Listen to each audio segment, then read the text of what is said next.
Good morning student. आज हम first flight book की सबसे पहली पोएम पढ़ेंगे जिसका नाम है dust of snow.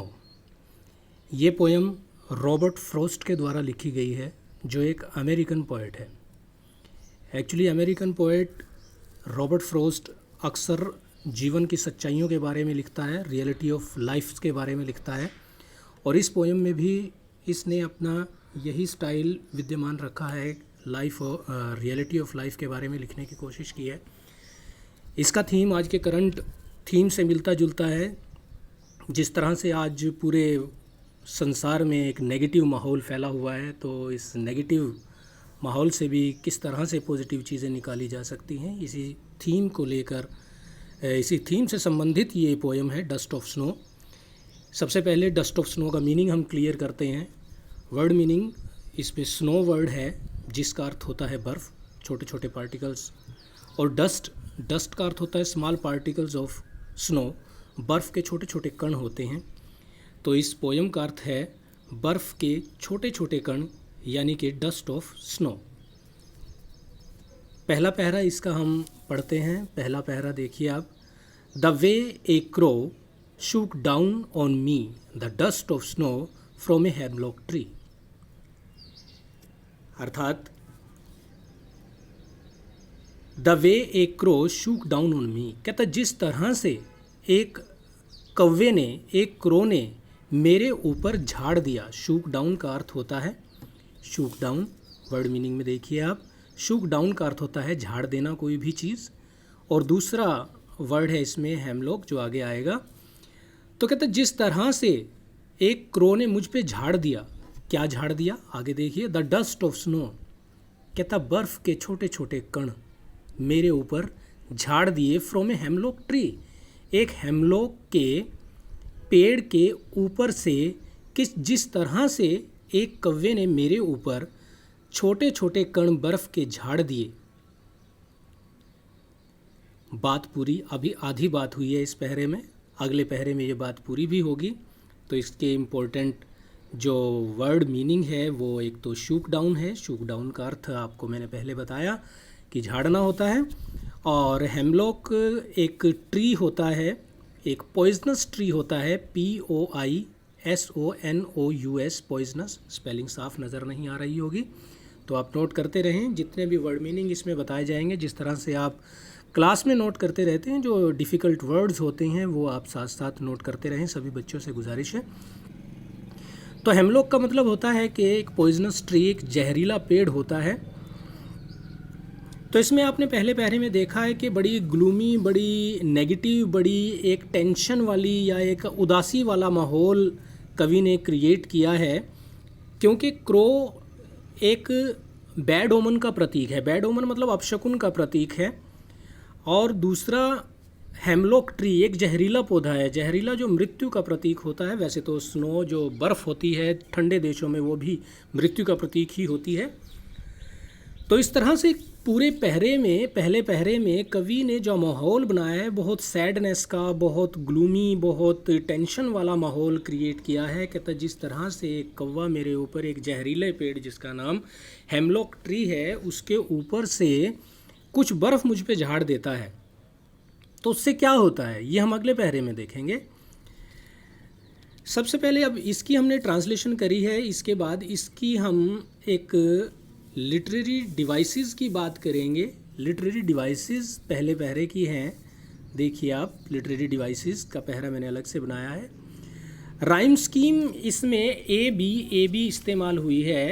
A B rhyme scheme का अर्थ है कि जो हम पहली लाइन देते हैं ये क्रो पे ख़त्म होती है, तो इसको हम ए मार्क करते हैं, और क्रो से मिलता हुआ वर्ड अगली लाइन में अंतिम वर्ड कौन सा है इन चारों लाइंस में ये हम देखेंगे, उसको भी हम ए मार्क करेंगे। तो क्रो मी की रिदम इससे नहीं मिलती है, तो इसको हम ए नहीं देंगे। स्नो, क्रो स्नो से इसका मिलता है, स्नो से इसकी रिदम मिलती है, तो इसलिए स्नो को हम इसके साथ जोड़ेंगे और इसको भी हम ए मार्क करेंगे, ठीक है ना। तो ए दूसरी लाइन हमारे पास है मी की जो राइम स्कीम है उसको हम भी मार्क करेंगे और मी के साथ ट्री मिलता है, क्रो स्नो मी ट्री, इसको भी हम बी मार्क करेंगे। इस तरह से जो राइम स्कीम आई है वो पहले पहरे की ए बी आई है। इतना मेरे ख्याल से आपको समझ आ गया होगा। इससे आगे हम देखते हैं। इसके बाद दूसरी बात है इसमें एंजेबमेंट। एंजेबमेंट का इसमें प्रयोग किया गया है।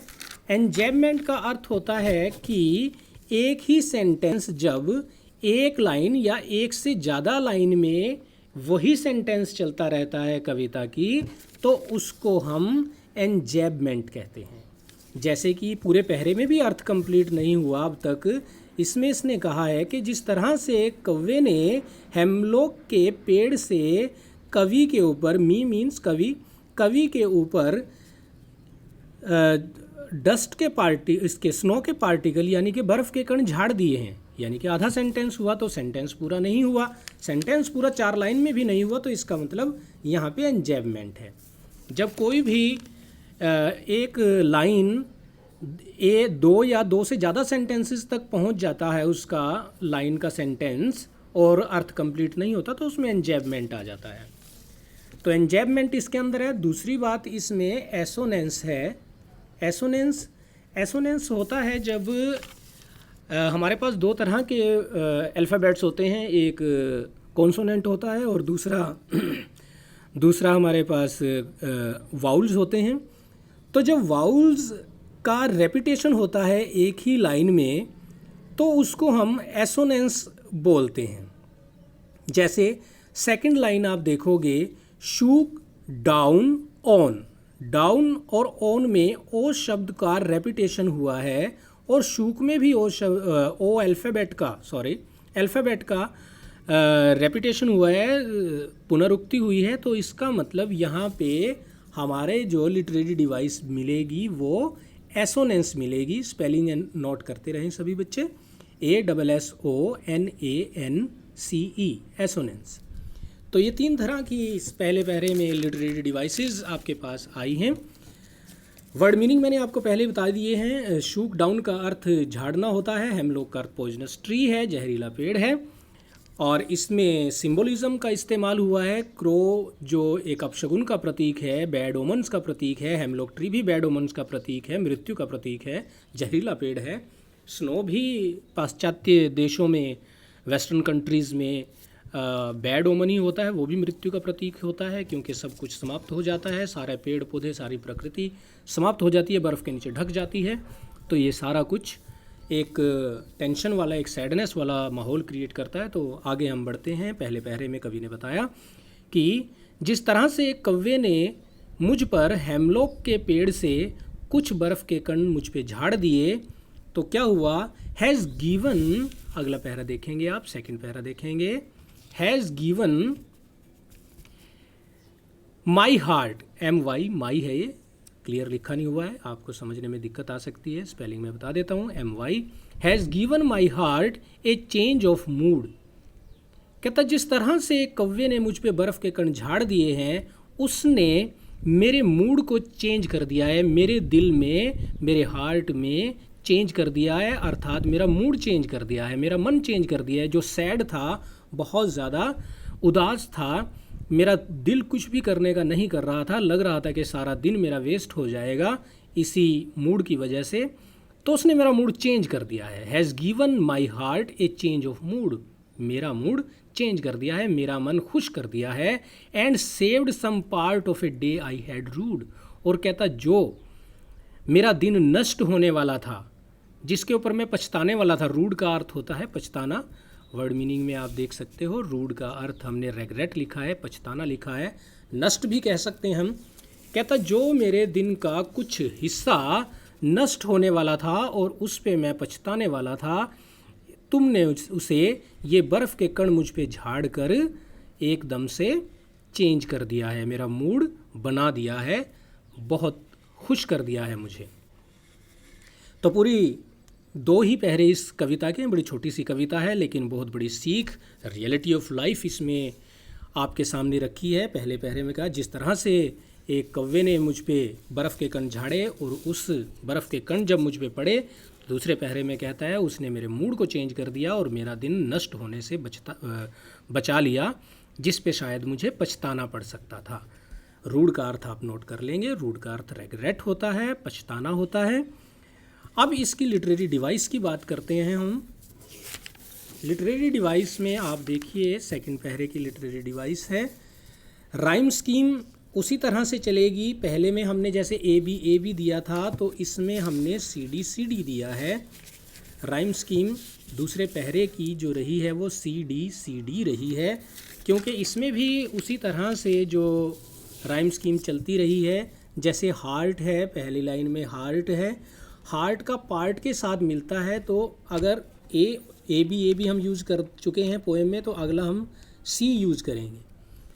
हार्ट और पार्ट दोनों एक जैसे हैं, तो दोनों को हम सी देंगे। और मूड की रिदम रूड से मिल रही है, मूड रूड, तो सी के बाद क्या आता है, डी आता है, तो इसको हम डी देंगे।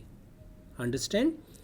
तो इसकी राइम स्कीम सी डी बनती है। लिटरेरी डिवाइस में आती हैं ये सारी बातें। आपको जब पहरा आपके पास इसका कॉम्प्रिहेंशन पैसेज आएगा, तो उसमें आपको ये चीज़ें पूछी जाती हैं, तो आप इन चीज़ों को भी नोट करते चलेंगे। तो राइम स्कीम इसमें सी डी आएगी। उसके बाद इसमें एलिट्रेशन आता है। इस पहरे की फर्स्ट और थर्ड लाइन में एलिट्रेशन आता है। एलिट्रेशन एक तरह से अनुप्रास अलंकार होता है, आपने हिंदी में पढ़ा भी होगा अनुप्रास अलंकार के बारे में। फर्स्ट और थर्ड लाइन में जैसे मैंने आपको बताया, फर्स्ट लाइन में हैज़ गिवन माई हार्ट, तो इसमें हैज़ है का प्रयोग हुआ है, हैज़, और हार्ट में भी है का प्रयोग हुआ है।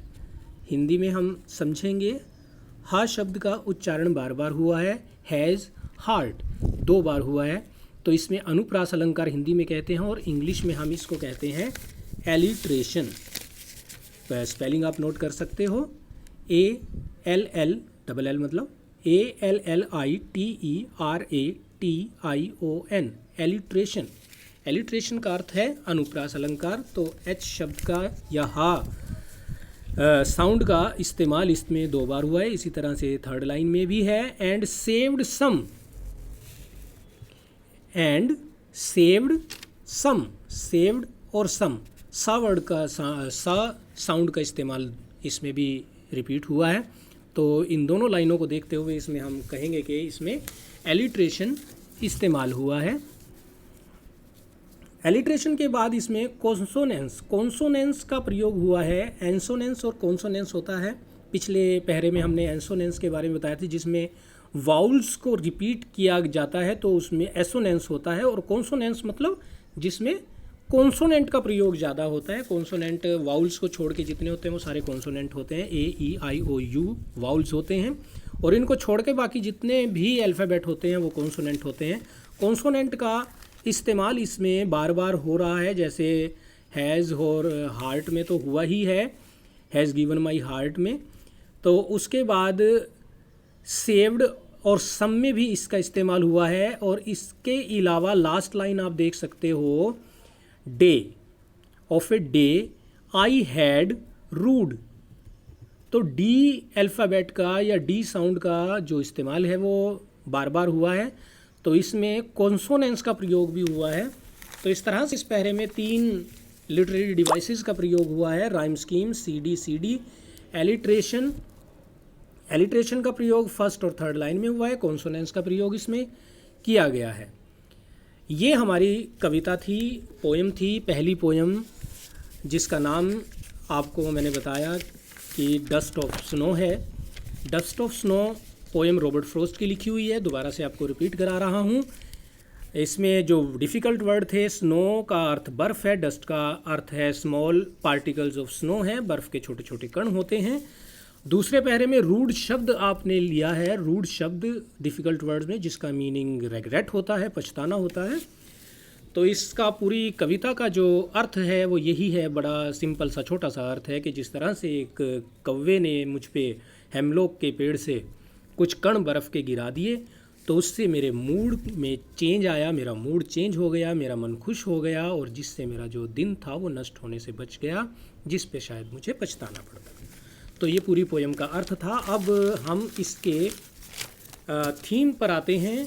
थीम ध्यान से आपको सुनना चाहिए। ये हमारे करंट जो सिचुएशन, बहुत नेगेटिव सिचुएशन पूरे वर्ल्ड में चल रही है कोरोना वायरस की तरफ से, तो उससे भी हम ये सीख ले सकते हैं कि the positive things comes out of negative things. Positive things comes out of negative things, word पूरा नहीं लिखा गया था।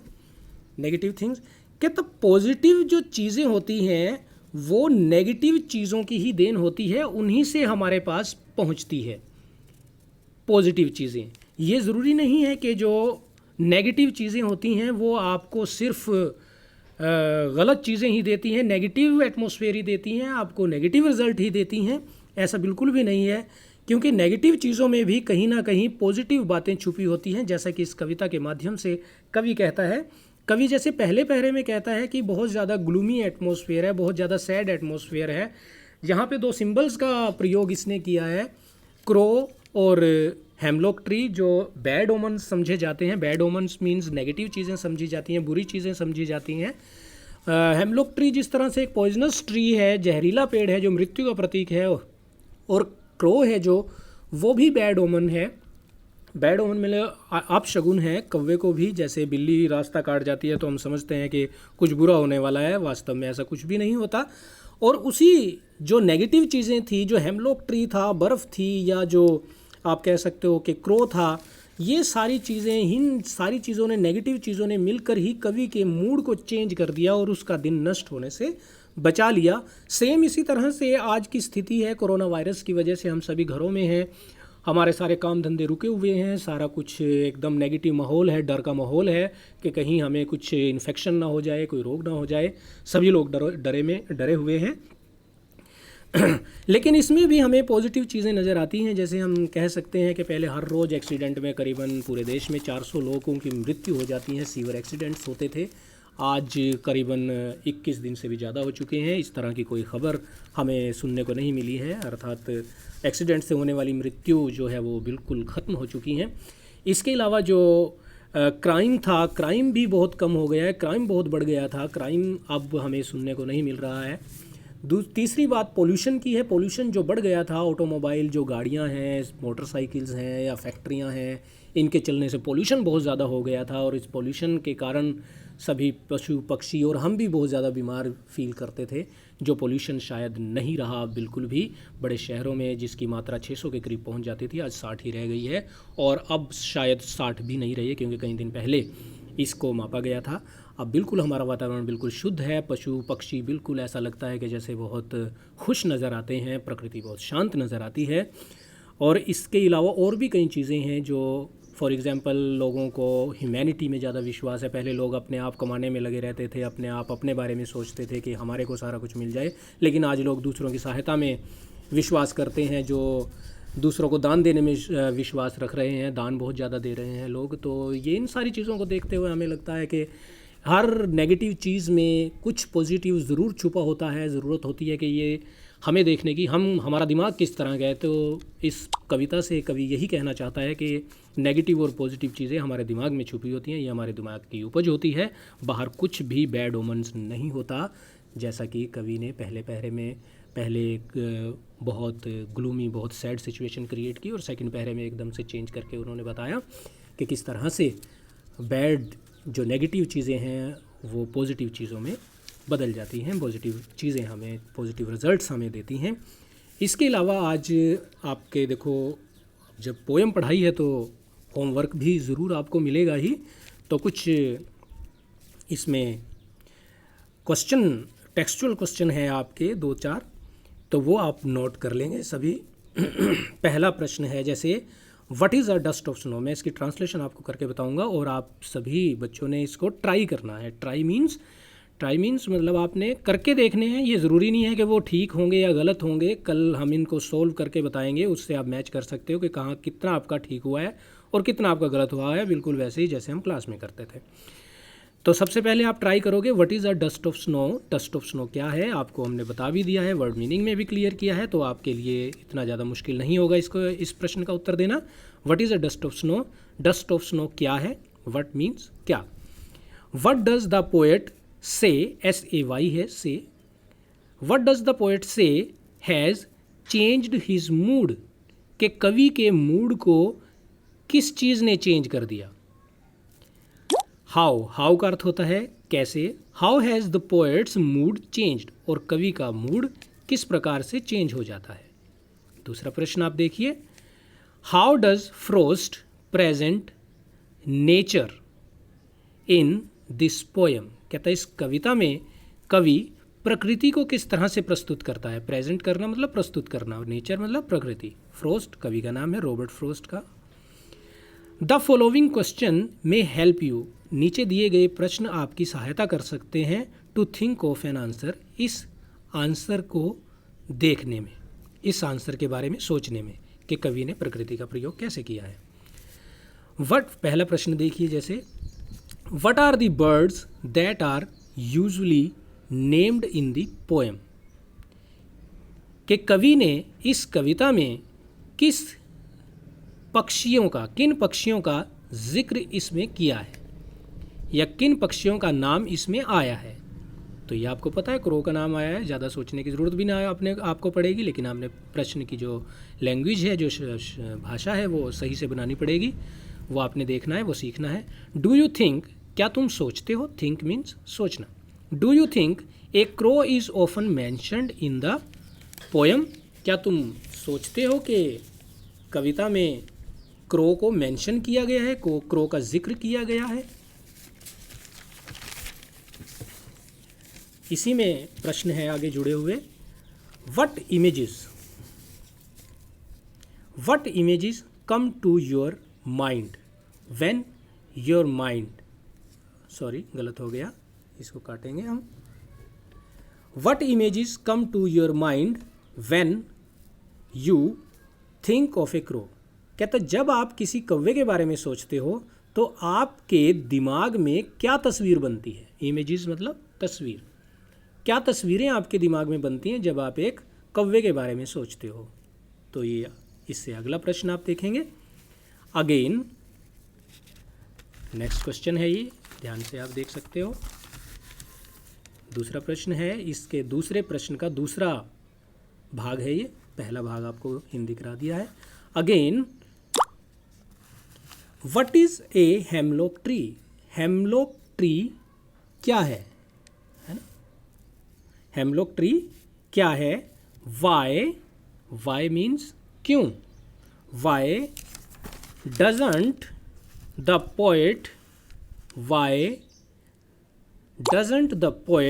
Right about a more beautiful tree such. तो कहता है कि कवि ने हेमलॉक ट्री का ही जिक्र इसमें क्यों किया, हेमलॉक ट्री के बारे में ही क्यों लिखा। वाई आपको नजर आ रहा है, yes. Why does not the poet write about A more beautiful tree, कि कवि ने ज़्यादा खूबसूरत पेड़ों के बारे में इसमें क्यों नहीं लिखा, जैसे कि जैसे कि ए मैपल ट्री, जैसे कि एक मैपल ट्री होता है। मैपल ट्री आप समझ सकते हो